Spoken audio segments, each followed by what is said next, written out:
31వ రహదారి భద్రతా మాసోత్సవాల్లో భాగంగా పెద్దాపురం పట్టణంలో అవగాహన కార్యక్రమాన్ని నిర్వహించారు.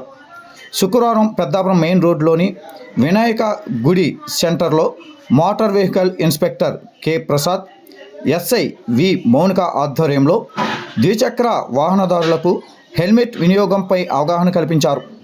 ప్రతి ఒక్కరూ రోడ్డు భద్రతా నియమాలను పాటించాలని, ట్రాఫిక్ నిబంధనలను ఖచ్చితంగా పాటించాలని విజ్ఞప్తి చేశారు. కుటుంబ శ్రేయస్సు దృష్టిలో పెట్టుకొని శిక్షణతో కూడిన లైసెన్స్ కలిగి ఉండాలని ఈ సందర్భంగా పేర్కొన్నారు. అనంతరం ర్యాలీని నిర్వహించారు.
దానికి పరిమితి కొట్టుకుంటే ఏమైపోతాం? మనం 70 సార్లు కన్నా ఎక్కువ కొట్టుకుంటే ఏమైపోతాం?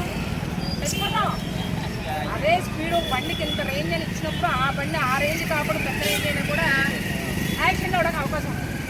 సో దయచేసి ఇప్పుడు ఎక్కువ మనకు రోడ్డు ప్రమాదాలు ఎక్కువ జరుగుతున్నాయి అంటే జాగ్రత్త లేకపోవడం, బండి సరిగ్గా దొరికి రాకపోవడం, లేదు ఉంటే తాగిన వద్దు, ఏదో పనులు కలిసి ఏదో తాగారు చేసేది ఇంటికి తాగి పడుకోవాలి అంతే. ఒక కాకపోతే కాకపోతే ఏం చేస్తారు? Drunk and drive, cell phone డ్రైవింగ్లో ఫోన్ చేస్తాడు.